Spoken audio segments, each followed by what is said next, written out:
नमस्कार। मैं संगीता आप सभी भाई बहनों का स्वागत करती हूँ जीवन जीवन चैनल पे। मेरे पास मेल के द्वारा मेरे भाई बहनों का बहुत सारा कमेंट्स आ रहा था कि मुझे अनुलोम विलोम पे वीडियो चाहिए। तो चलिए आज हम लोग जानेंगे कि अनुलोम विलोम को कैसे करना चाहिए और इसको करते समय हमें कौन कौन सी सावधानियाँ बरतनी चाहिए।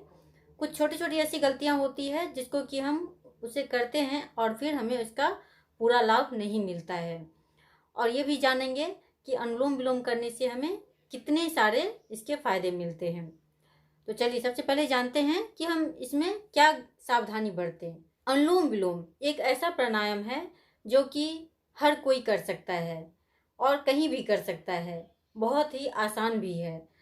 लेकिन इसे करते समय कुछ बातों का ध्यान रखना बहुत ही आवश्यक है। जैसा कि इसमें बैठने का जो पोस्चर है तो उसका बहुत ही अधिक इसमें महत्व है। अगर आप सही तरीके से नहीं बैठते हैं तो फिर इस प्राणायाम को करने से आपको उतना लाभ नहीं मिलेगा। आप इस प्राणायाम को करते समय में बिल्कुल सीधे होकर बैठें। आपकी जो रीढ़ की हड्डी है यानी कि कमर, पीठ, गर्दन सब आपके बिल्कुल सीधे होनी चाहिए। थोड़ा सा भी झुका हुआ नहीं होना चाहिए।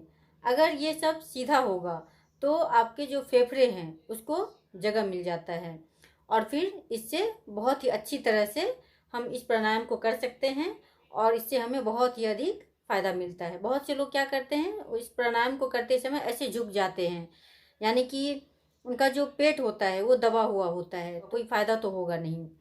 दूसरी बात है कि आप हाथ को जैसे इस तरह से रखें, ऐसे ऐसे, क्योंकि आप बहुत देर तक ऐसे रखेंगे तो इससे आपको दिक्कत होगी, फिर आपको हाथ इधर उधर करना होगा। तो करते समय आप हाथ को ऐसे रखें, ऐसे। उसके बाद आपको ध्यान रखना है कि आप इस प्राणायाम को करते समय ऐसा नहीं है कि आप कोई स्पेशल जगह में ही कर सकते हैं।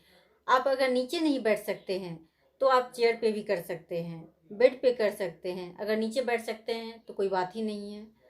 उसके बाद इस प्राणायाम को आप कभी भी कर सकते हैं, क्योंकि ये सांस लेने की बात है तो सांस तो आप हमेशा लेते ही हैं, तो इसे कभी भी किया जा सकता है, इसमें कोई दिक्कत नहीं है।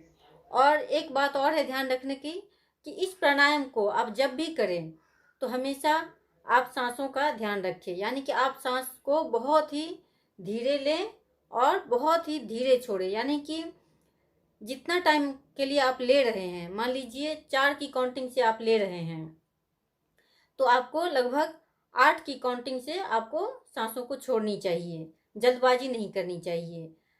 अगर 8 से नहीं छोड़ सकते हैं तो 6 पे छोड़िए, तो ये ज़्यादा अच्छा होगा, क्योंकि सांस आप अगर तेज गति से लेंगे तो इससे आपको नुकसान ही होगा। इसलिए सांस को बिल्कुल ध्यान से धीरे धीरे लेना है और धीरे धीरे ही उसे छोड़ना है। तो चलिए, ये तो हो गई सावधानी वाली बात। ये अब हम लोग जानते हैं कि हम इसे कैसे कर सकते हैं। तो सबसे पहली बात, आप सीधे होकर बैठ जाइए। इस हाथ को आप इस मुद्रा में आप अपने जंघा पे रख लीजिए, और आप चाहे तो सुखासन में बैठ सकते हैं, वज्रासन में बैठ सकते हैं।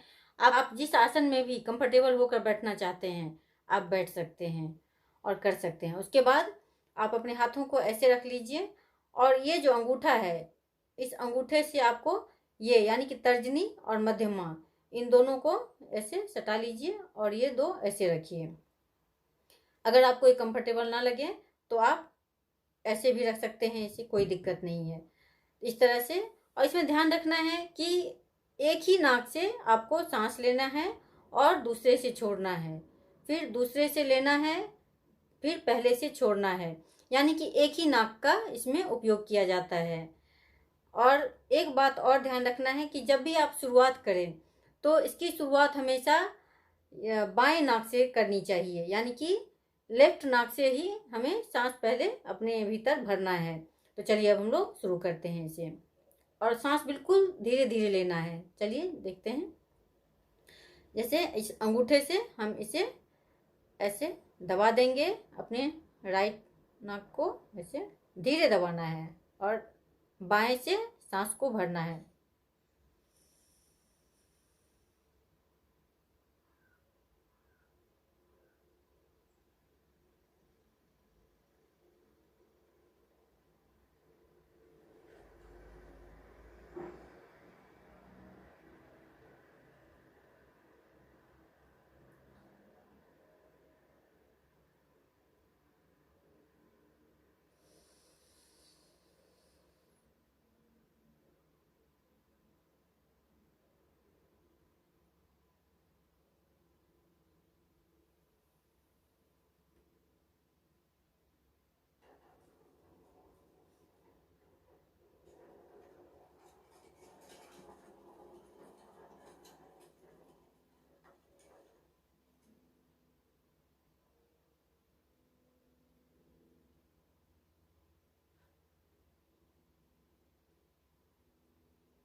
इस तरह से आप कर सकते हैं।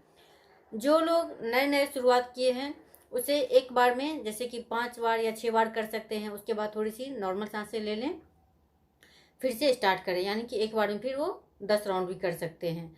तो इस तरह से आप अनुलोम विलोम को कर सकते हैं। अनुलोम विलोम को जैसे कि हम लोग सांसें जब पेट को पूरा फुलाकर अंदर सांस भरते हैं तो इसको पूरक कहा जाता है, और जब हम सांस को धीरे धीरे छोड़ते हैं तो उसे रेचक कहा जाता है, और जब हम सांस को भीतर रोकते हैं तो उसको कुंभक कहा जाता है। लेकिन अभी हम लोग कुंभक के बारे में नहीं जानेंगे, अभी केवल हम लोग अनुलोम विलोम के बारे में जानते हैं। हम लोग जानते हैं कि इसके क्या क्या लाभ हैं। इसके तो बहुत सारे लाभ हैं, जितनी भी इसके लाभ के बारे में बताया जाए वो बहुत ही कम है। सबसे पहला लाभ तो ये है कि जब आप इसे करते हैं आपके भीतर भरपूर ऑक्सीजन जाती है, जिसके कारण कि आप निरोग रहते हैं, आप एनर्जी से भरपूर होते हैं, और आपकी त्वचा इतनी खूबसूरत हो जाती है जिसका क्या कहना। हर तरह से यह फायदेमंद है। अगर कोई अस्थमा का रोगी है तो वो भी इसे कर सकते हैं।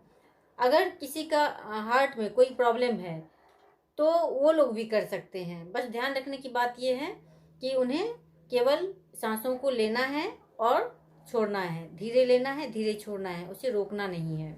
अगर किसी का नाक बंद रहता है, किसी को एलर्जी की प्रॉब्लम है, साइनस की प्रॉब्लम है, तो वो लोग भी अगर इसे सही तरीके से करते हैं तो उनको भी बहुत ही अधिक इसका लाभ मिलेगा। उनका नाक खुल जाएगा, साइनस की प्रॉब्लम समाप्त हो जाएगी। उसके बाद है याददाश्त शक्ति का बढ़ना। जैसे जैसे एज बढ़ता है वैसे वैसे याददाश्त शक्ति कम होने लगती है। तो जब आप अनुलोम विलोम को करते हैं तो इससे आपकी याददाश्त शक्ति बढ़ती चली जाती है। जब आप इस प्राणायाम को करते हैं तो इससे आपके चंद्र और सूर्य दोनों नाड़ी बिल्कुल बैलेंस में रहता है, और जब ये दोनों ही नाड़ी बैलेंस में होता है तो हमारा पूरा शरीर बैलेंस में होता है। इससे आपका वात, पित्त, कफ सब बैलेंस में रहता है, जिसके कारण आप बिल्कुल स्वस्थ होते हैं। जो लोग मेडिटेशन करना चाहते हैं अगर वो अनुलोम विलोम करें तो उनका ध्यान बहुत ही आसानी से लग जाएगा और वो बहुत ही जल्दी ध्यान के क्षेत्र में आगे बढ़ जाएंगे। अगर कोई आध्यात्म के क्षेत्र में आगे बढ़ना चाहते हैं तो वो भी बहुत ही जल्दी उन्नति कर जाएंगे।